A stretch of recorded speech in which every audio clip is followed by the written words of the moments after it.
the roof just raised and the windows just blow out and flames just shot everywhere. And then it's just instant fire.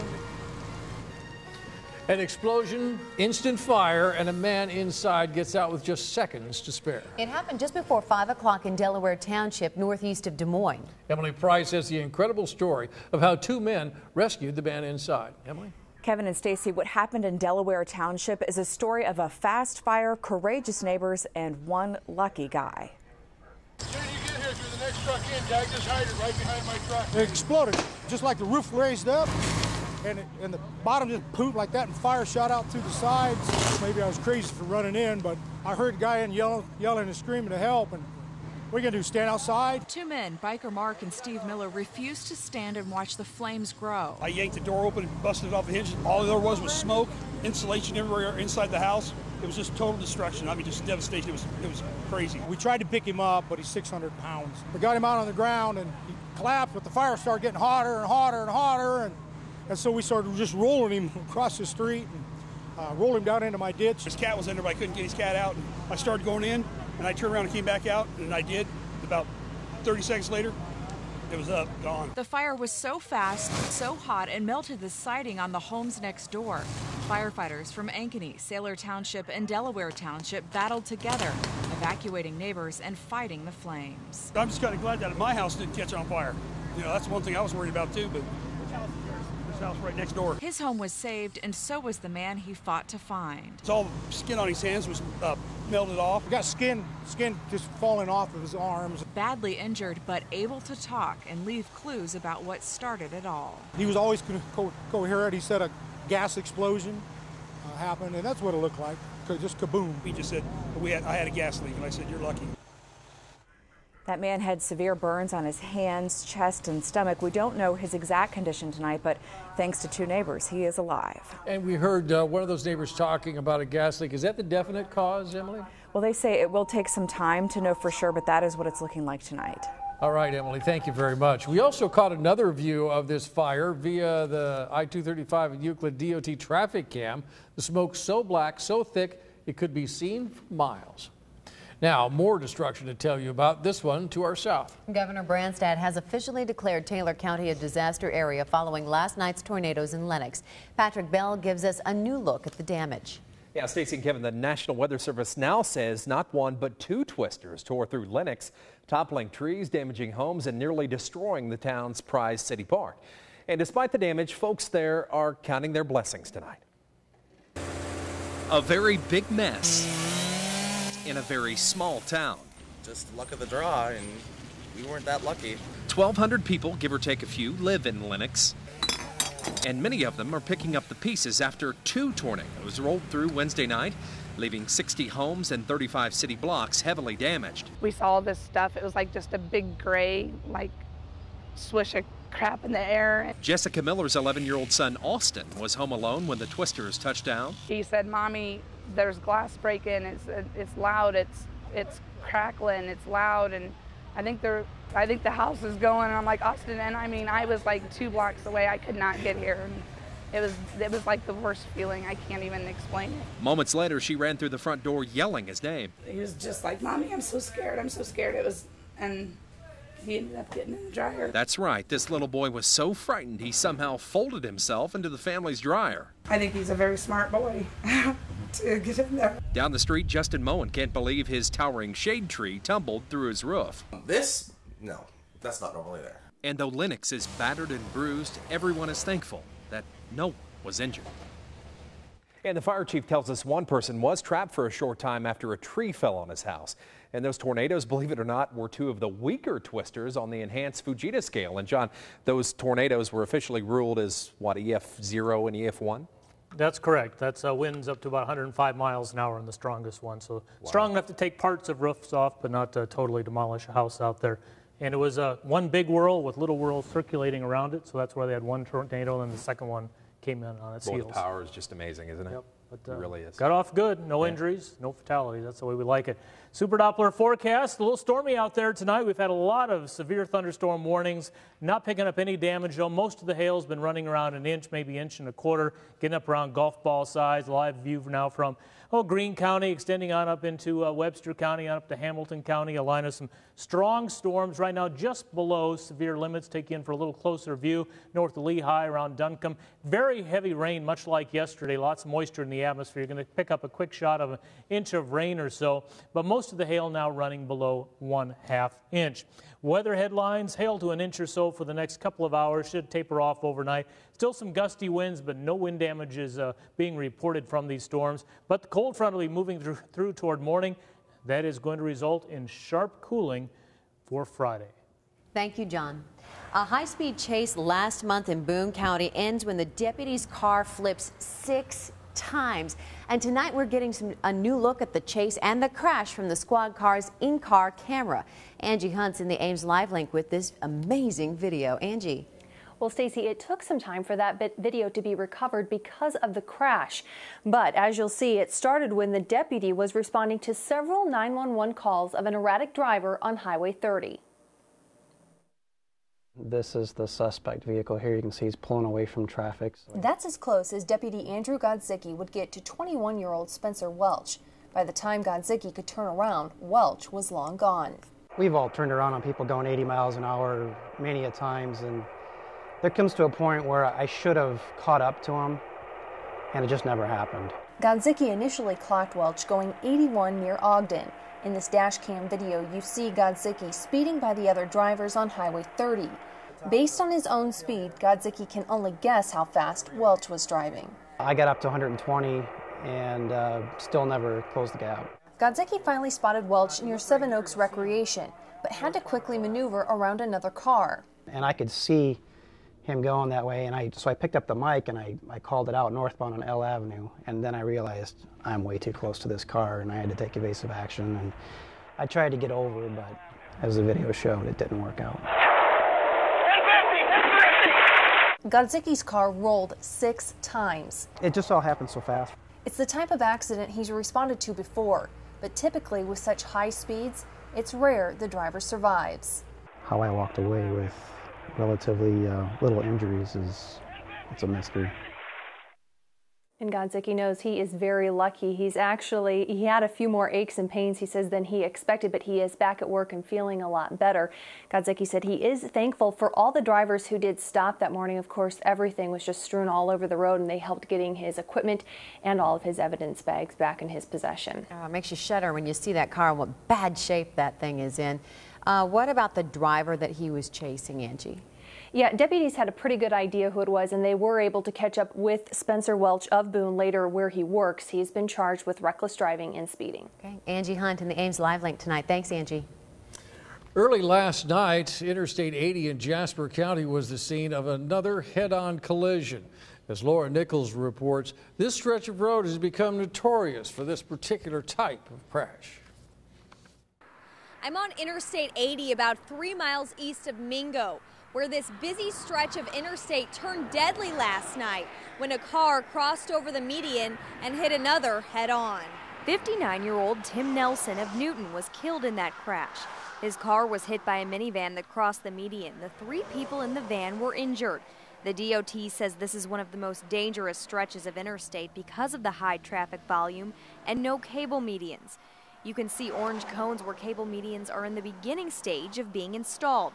The DOT says it is speeding up the process to build these cable medians along a 75-mile stretch of interstate because of the danger of head-on collisions from crossing the median. We advanced all these projects on I-80 because we did have some fatalities last year in 2010, so we had decided to let all these projects in the entire section of central Iowa, again a 60-75-mile stretch, to be completed in 1 year. The construction of the cable medians is scheduled to be finished in August. I'm Laura Nichols reporting in Jasper County. The 75-mile stretch of cable median starts at Adventureland Interchange in Polk County. It runs east all the way to Grinnell. While the Jasper County section will be finished in August, the DOT estimates that the entire project won't be finished until November.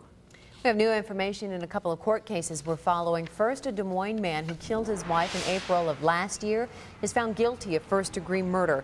Dante Gilmore shot his wife Randy 8 times inside their home over accusations of infidelity. The couple's 3 young daughters were in the home at the time. Gilmore faces a mandatory life sentence in prison. An appellate pastor is due back in court next week. Patrick Edward now faces 7 counts of sexual abuse. He's accused of raping 3 women from his congregation. His arraignment is set for May 20th.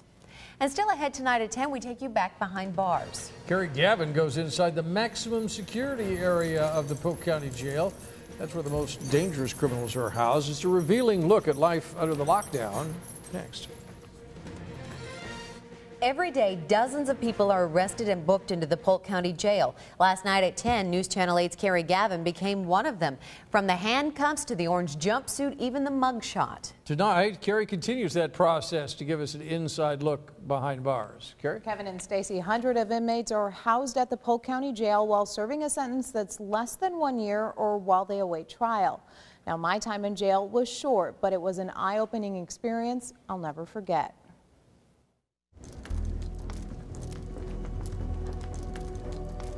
It's so like cold and white and stark. Definitely a different world in here. 1,800 well-worn locks and doors. These are the barriers that separate inmates at the Polk County Jail from the outside world. The cold, identical, minimal interior is home to some 900 inmates at any given time. Each inmate must first go through the booking process, an experience I took part in yesterday.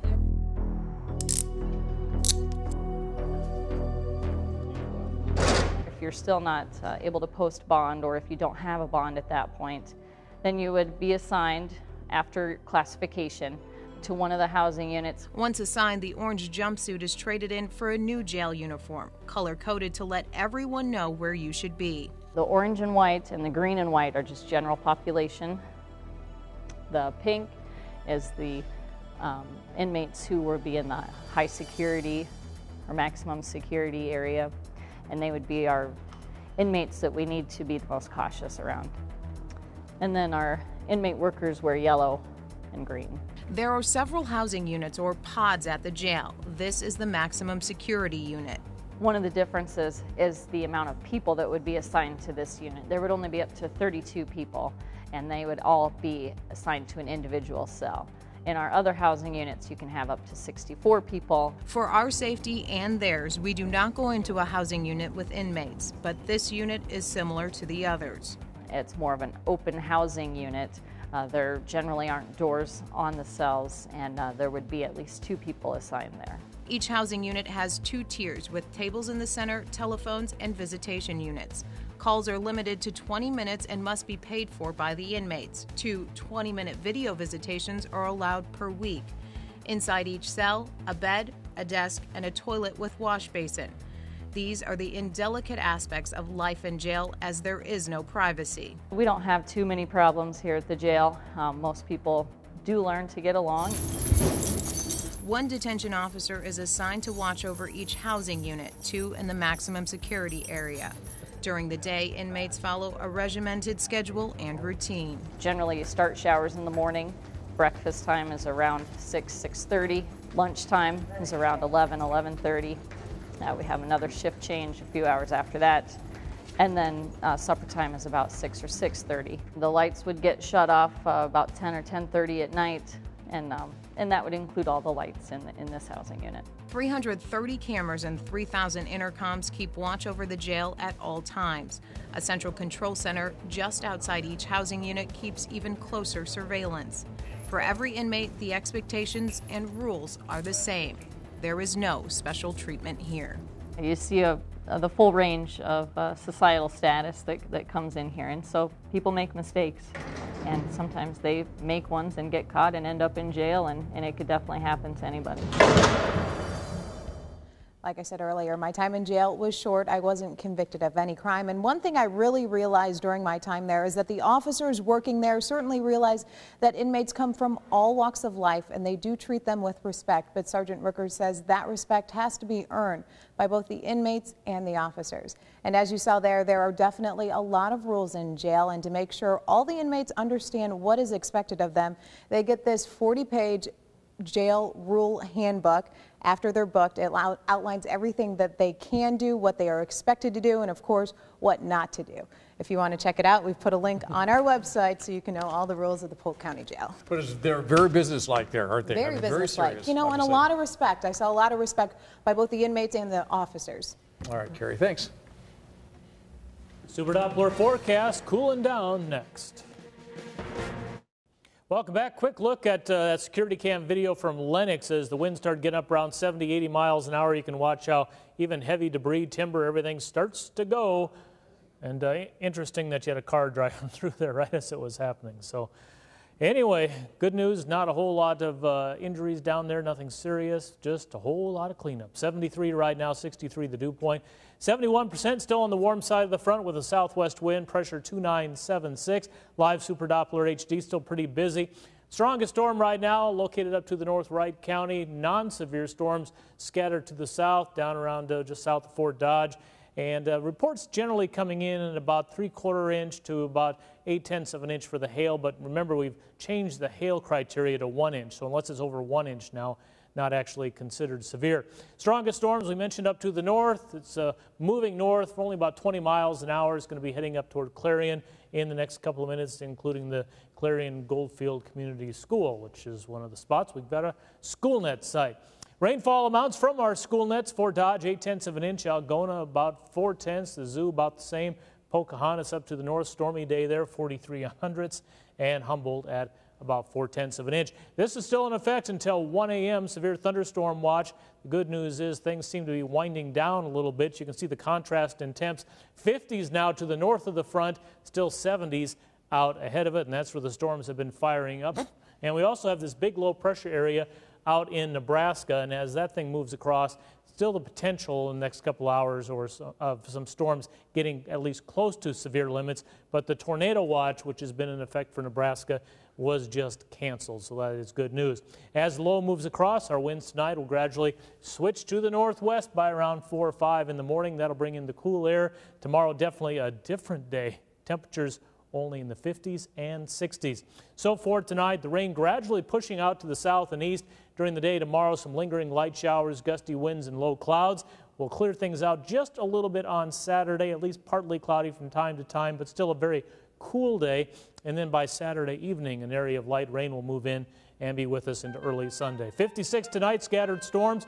During the day tomorrow, it will be a cool one. Highs only in the low 60s with gusty north winds. Heading into the weekend, Saturday, Sunday, upper 50s both days. Some light rain, mainly on Sunday.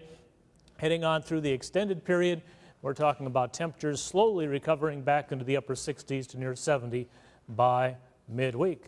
But if you want to keep track of things at home when you're not watching TV, you can always check out our website, and Wes tells you how to use the interactive radar feature. Well, a quick reminder, you can always find interactive radar on our website, KCCI.com. Just go there, KCCI.com, click on Check Interactive Radar. It'll get you right where you need to go. You can track the storm, see where the hail's at, where the heaviest rain's at. And this is also available on our mobile application as well. And again, you can zoom this down to street level. Hopefully your internet's a little faster than ours when he was doing that. All right. Thank you, John. Still to come tonight, a key Senate committee takes the next step to block plans for a new abortion clinic in Iowa. And a sizable reward now offered to help find the person who is responsible for neglecting these dogs. Those stories and more straight ahead.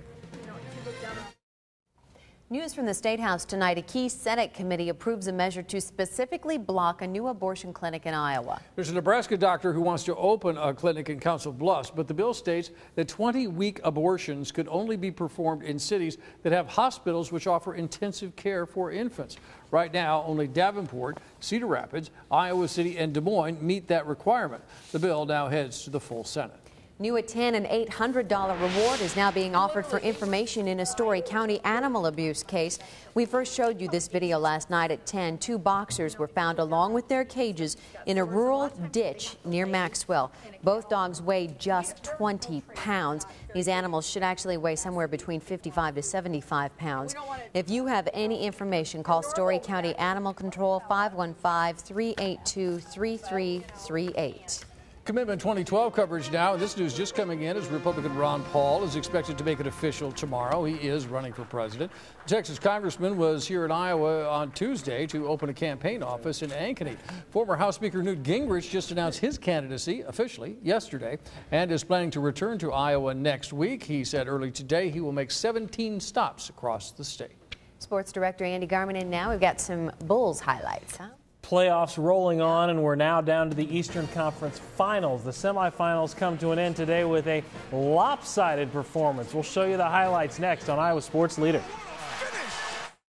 The Chicago Bulls finished the regular season with the best record in the NBA, but they haven't looked all that dominant in the playoffs. Derrick Rose and company struggled to put away 8-seed Indiana. They haven't exactly looked like world beaters against Atlanta until tonight. Bulls and Hawks, Game 6 of the Eastern Conference Semis. Bulls up 3-2, a win, and they're on to the finals for the first time since '98 with Michael Jordan and Scottie Pippen. That is Josh Smith, skying above, shaking off the contact and throwing it down one-handed. That is it for Hawks highlights. The rest of the way, it was all Bulls. Derrick Rose, your MVP. Nice screen from Joakim Noah. Lays it in, plus the foul. Bulls win big. Carlos Boozer with 23. Bulls win by 20, 93-73. Now, the Eastern Conference Finals are expected to tip off on Sunday in Chicago, but there's no doubt who's number one in that city: Oprah.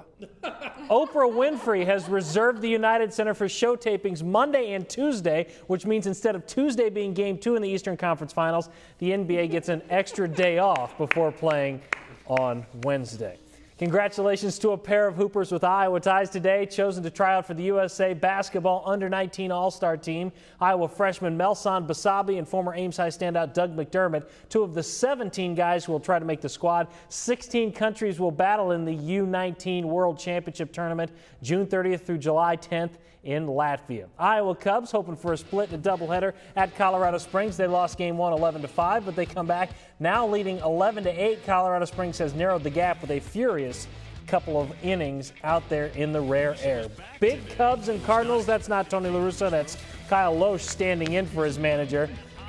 And nobody stood in for the Cardinals in this one. Matt Holliday absolutely rips one. Solo shot onto Waveland Avenue, and that was just the start. Casey Coleman got rocked, and so did the Cubs. 9-1 the final. St. Louis, your winners at Wrigley Field. Back after this. Today's Market Report is sponsored by Wells Fargo Advisors.